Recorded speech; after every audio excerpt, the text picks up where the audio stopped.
Hi guys, welcome back to my YouTube channel that is Swapna's Tutorial. So ನೀವೇನೇ ನನ್ನ ಚಾನಲ್ಗೆ subscribe ಆಗಿಲ್ಲ ಅಂದರೆ ಪ್ಲೀಸ್ ಸಬ್ಸ್ಕ್ರೈಬ್ ಆಗಿ ವಿಡಿಯೋಸ್ನ ಲೈಕ್ ಮಾಡಿ ಶೇರ್ ಮಾಡಿ ಹಾಗೆ ಕಮೆಂಟ್ ಮಾಡಿ. ಸೊ ಇವತ್ತು ನಾನು ಮಾಡ್ತಿರೋ ಸಬ್ಜೆಕ್ಟ್ ಯಾವುದು ಅಂದರೆ ಇಂಗ್ಲೀಷ್. ಸೊ ಇಂಗ್ಲೀಷಲ್ಲಿ ಇಂಪಾರ್ಟೆಂಟ್ ಕ್ವಶನ್ಸ್ ಯಾವುದಾದ್ರು ಇರ್ಬೋದು ಎಕ್ಸಾಮಿನಲ್ಲಿ ಅಂದರೆ. ಸೊ ಯೂಶಲಿ ನೀವು ಇಂಗ್ಲೀಷ್ನ ನೀವು 80 ಮಾರ್ಕ್ಸಿಗೆ ಬರೀತೀರಲ್ಲ. ಸೊ 80 ಮಾರ್ಕ್ಸಲ್ಲಿ ನಿಮಗೆ ಗ್ರಾಮರ್ 30 ಮಾರ್ಕ್ಸ್ ಬರುತ್ತೆ. ಇನ್ನು ರಿಮೈನಿಂಗ್ ಮಾರ್ಕ್ಸ್ ಪೂರ್ತಿ ನಿಮ್ಗೆ ಏನಾಗಿರುತ್ತೆ ಅಂದರೆ ಈ ಒಂದು ಕ್ವಶನ್ ಆನ್ಸರ್ಸ್ ಮೇಲೆ ಡಿಪೆಂಡ್ ಆಗಿರುತ್ತೆ. ಓಕೆನಾ. ಕ್ವಶನ್ ಪೇಪರ್ ಪ್ಯಾಟ್ರನ್ನ ನಾನು ಆಲ್ರೆಡಿ ಎಕ್ಸ್ಪ್ಲೈನ್ ಮಾಡಿದ್ದೀನಿ. ಸೊ ಇವಾಗ ನೀವು ನೋಡೋದಾದರೆ ಸೊ ಇಂಪಾರ್ಟೆಂಟ್ ಕ್ವಶನ್ಸ್ನ ನೀವು ನೋಡೋದಾದರೆ ಸೊ ಇವಾಗ ಮೇಯ್ನಾಗಿ ಇಂಪಾರ್ಟೆಂಟ್ ಕ್ವಶನ್ಸ್ ಯಾವುದಾದ್ರು ಬರಬಹುದು ಅಂದರೆ first one, mention the incident which turn Lilly Villa into the haunted house.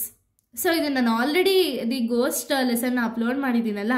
So ಅಲ್ಲೇ ನಿಮ್ಗೆ ಆನ್ಸರ್ಸ್ ಅನ್ನೋದು ಸಿಗುತ್ತೆ. ಸೊ ಲಿಲ್ಲಿ ವಿಲ್ಲಾನ ಹಾಂಟೆಡ್ ಹೌಸ್ ಅಂತ ಹೇಳಿ ಯಾಕೆ ಕರೀತಾರೆ ಅನ್ನೋದನ್ನ ನೀವು ಇಲ್ಲಿ ಬರಿಬೇಕು. ಓಕೆನಾ. Next, explain 2 kinds of conflicts as an illustrated in the story a letter to god.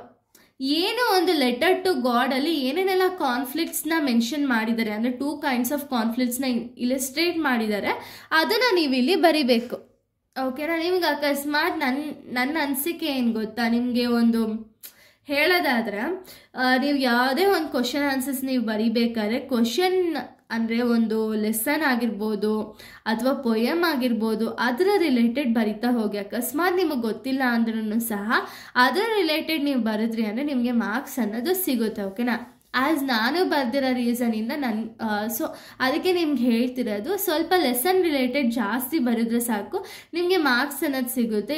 ಇವಾಗ ಕಾನ್ಫ್ಲಿಕ್ಟ್ಸ್ ಬಗ್ಗೆ ಕೇಳಿದ್ರು ಅಂದ್ಕೊಳ್ಳಿ, ನಿಮ್ಗೆ ಏನು ಗೊತ್ತಿದೆ 2 kinds ಆಫ್ ಕಾನ್ಫ್ಲಿಕ್ಟ್ಸ್ ಏನೇನೆಲ್ಲ ಗೊತ್ತಿದೆ ನೀವು ಅದನ್ನೆಲ್ಲ ಕಂಪ್ಲೀಟಾಗಿ ಮೆನ್ಷನ್ ಮಾಡ್ತಾ ಹೋಗಿ. ಓಕೆನಾ.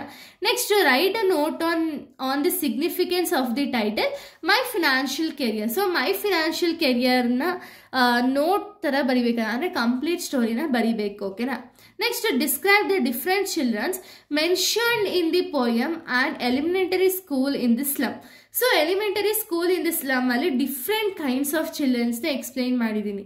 ಆಲ್ರೆಡಿ ನಾನು ವಿಡಿಯೋನ ಎಕ್ಸ್ಪ್ಲೈನ್ ಮಾಡಿದ್ದೀನಿ. ಸೊ ಅಪ್ಲೋಡ್ ಮಾಡಿದ್ದೀನಿ. ಅಲ್ಲಿ ನಿಮಗೆ ಆ ಒಂದು ಪೊಯಮ್ನ ನೀಟಾಗಿ ನೀವು ನೋಡಿದ್ರಿ ಅಂದರೆ ಅಲ್ಲೇ ನಿಮ್ಗೆ ಆನ್ಸರ್ ಅನ್ನೋದು ಸಿಗುತ್ತೆ. ಆ್ಯಂಡ್ ಎಲಿಮೆಂಟರಿ ಸ್ಕೂಲಿನ ಸ್ಲಮ್ಮಲ್ಲಿ ಸ್ವಲ್ಪ ಚಿಲ್ಡ್ರನ್ಸ್ ಇರ್ತಾರಲ್ಲ, ಆ ಚಿಲ್ಡ್ರನ್ ಕ್ಯಾರೆಕ್ಟರ್ ಏನೇನು ಅಥವಾ ಅವ್ರ ಬಿಹೇವಿಯರ್ ಏನೇನಿತ್ತು ಅದನ್ನು ನೀವು ಮೆನ್ಷನ್ ಮಾಡಿ ಅಥವಾ ಅವ್ರನ್ನ ಯಾವ ರೀತಿ ಡಿಸ್ಕ್ರೈಬ್ ಮಾಡ್ತಿದ್ರು ಅನ್ನೋದನ್ನ ನೀವು ಇಲ್ಲಿ ಮೆನ್ಷನ್ ಮಾಡಬೇಕು. ಓಕೆನಾ. Next, explain the lamentable tale narrated by the fidelity. So fidelity ಪೊಯಮ್ನ ಬರೀತೀರಾ. Next, how does the sari serve as an connection between the past and the present. So past and ಪ್ರೆಸೆಂಟ್ಗೆ ಸ್ಯಾರಿ ಕನೆಕ್ಷನ್ ಯಾವ ರೀತಿ ಇದೆ ಅನ್ನೋದನ್ನ ಮೆನ್ಷನ್ ಮಾಡ್ತೀರಾ. Next, critically analyse the 3 test of greatness mention by doctor B.R. Ambedkar in the essay. So doctor B.R. Ambedkar ಅವ್ರ ಎಸ್ಸೆಯಲ್ಲಿ ಅವರು ಹೇಳಿದ್ದಾರೆ 3 ಟೆಸ್ಟ್ ಆಫ್ ಗ್ರೇಟ್ನೆಸ್ನ, ಅದನ್ನು ನೀವು ಬರೀಬೇಕಾಗುತ್ತೆ. Next, explain the actions and interactions as seen in the Virgil. So ವರ್ಜಲಲ್ಲಿ actions ಏನೇನು ಆ್ಯಂಡ್ ಇಂಟರಾಕ್ಷನ್ಸ್ ಏನೇನಂತ ಹೇಳಿ ಆಲ್ರೆಡಿ ಮೆನ್ಷನ್ ಮಾಡಿದ್ದೀನಿ.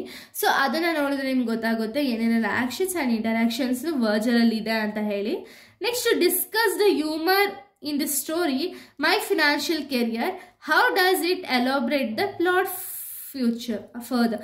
ಅಂದರೆ ಇಲ್ಲಿ ಸೊ ಹ್ಯೂಮರಸ್ ಸ್ಟೋರೀಸ್ ಏನೇನಿತ್ತು ಅಂದರೆ ಇವಾಗ ಮೈ ಫಿನಾನ್ಷಿಯಲ್ ಕೆರಿಯರಲ್ಲಿ ಅವ್ರು ಬ್ಯಾಂಕಿಗೆ ಹೋಗೋದಾಗಿರ್ಬೋದು, ಅಲ್ಲೇನೇನು ಇನ್ಸಿಡೆಂಟ್ಸ್ ಆಗಿರ್ಬೋದು. ಸೊ ಅದನ್ನೆಲ್ಲ ಬರಿತಾ ಹೋಗಿ ಅವ್ರಿಗೆ ಹ್ಯೂಮರಸ್ ಸ್ಟೋರಿ ಅನ್ನೋದು ಏನೇನಿತ್ತು ಅದನ್ನೆಲ್ಲ ಬರಿತಾ ಹೋಗಬೇಕು. ಇನ್ನು ನೆಕ್ಸ್ಟ್ ಕ್ವಶನ್ ನಾವು ನೋಡೋದಾದರೆ, how does Ray evoke empathy for the ghost and what emotion does the story reflect. ಅಂದರೆ ಏನೇನೆಲ್ಲ ಸ್ಟೋರೀಸ್ ಇದೆ ಗೋಸ್ಟಲ್ಲಿ ಅನ್ನೋದನ್ನ ಬರೀತೀರಾ. So next, analyse the story I am the ghost. So analyse ಮಾಡಬೇಕಾಗುತ್ತೆ story I am the ghost. Next, discuss the character of the ghost. So ಗೋಸ್ಟಲ್ಲಿ ತುಂಬ characters ಬರುತ್ತಲ್ಲ, ಆ ಕ್ಯಾರೆಕ್ಟರ್ಸ್ನ ಡಿಸ್ಕಸ್ ಮಾಡಬೇಕಾಗುತ್ತೆ. ಅಂದರೆ ಅದ್ರ ಬಗ್ಗೆ ಕಂಪ್ಲೀಟ್ ಡೀಟೇಲ್ನ ನೀವು ಬರೀಬೇಕಾಗುತ್ತೆ. Next, why was bank manager surprised? Why did it seem the most extraordinary that he was ever heard?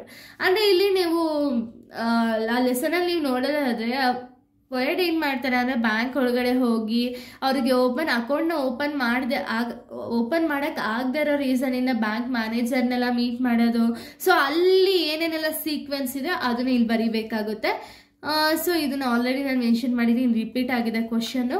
Next, how does Stephen Leacock develop the protagonist character through his actions and interactions in the story my financial career. ಇದು ಕೂಡ ತುಂಬ important ಆಗಿರುತ್ತೆ. Next, why does Ambedkar says the 3 test of greatness in the man are the partial and incomplete. ಇದು ತುಂಬ main question.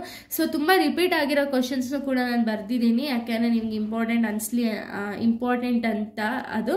So next, describe the different childrens mention in the poem. Example, tall girl, the paper seeming boy, stern unlucky hair. How do their physical appearance reflect their circumstance? ಅಂದರೆ ಅಲ್ಲಿ ಒಂದು elementary ಸ್ಕೂಲಿಂದ ಸ್ಲಮ್ಸಲ್ಲಿ different kinds of ಸ್ಟೂಡೆಂಟ್ಸನ್ನು ನಾವು ನೋಡಿದ್ದೀವಿ. So ಅವರ ಒಂದು ಡಿಸ್ಕ್ರಿಪ್ಷನ್ಸ್ನ ನಾನು already ಹೇಳಿದ್ದೆ. ಸೊ ಅದನ್ನು ನೀವು ಮೆನ್ಷನ್ ಮಾಡ್ತೀರಾ. Next, Vaidehi uses the sari to discuss the roles and experience of the womans in the society. Justify. ಹೇಗೆ ಒಂದು ಸ್ಯಾರಿ ಅನ್ನೋದು ವುಮೆನ್ಸ್ಗಾಗಿರ್ಬೋದು ಅಥವಾ ಸೊಸೈಟಿಗಾಗಿರ್ಬೋದು ಎಕ್ಸ್ಪೀರಿಯನ್ಸ್ ಆಗಿದೆ, ಅಥವಾ ಇಂಟರಾಕ್ಷನ್ಸ್ ಇದೆ, ಅಥವಾ ಅವ್ರಿಗೆ ಅದೆರಡರ ಮಧ್ಯೆ ಒಂದು ಇಂಟರ್ ಕನೆಕ್ಷನ್ ಯಾವ ರೀತಿ ಇದೆ, ಸ್ಯಾರಿಗೂ ಆ್ಯಂಡ್ ವುಮನ್ಗೂ ಯಾವ ರೀತಿ ಇಂಟರ್ ಕನೆಕ್ಷನ್ ಇದೆ, ಅದನ್ನು ಕೂಡ ಇಲ್ಲಿ ಬರೀಬೇಕಾಗುತ್ತೆ. ಓಕೆನಾ? ಸೊ ಇದು ಇಂಪಾರ್ಟೆಂಟ್ ಕ್ವಶನ್ಸ್ ಆಗಿದೆ ಇಂಗ್ಲೀಷು. ಸೊ ಇಲ್ಲಿಗೆ ಒಂದು ಇಂಪಾರ್ಟೆಂಟ್ ಕ್ವಶನ್ಸ್ ಅನ್ನೋದು ಕಂಪ್ಲೀಟ್ ಆಗುತ್ತೆ. ನೆಕ್ಸ್ಟ್ ವೀಡಿಯೋದಲ್ಲಿ ನಾನು ಬೇರೆ ಒಂದು ಟಾಪಿಕ್ ಜೊತೆಗೆ ಬರ್ತೀನಿ. So thank you guys, thanks for watching.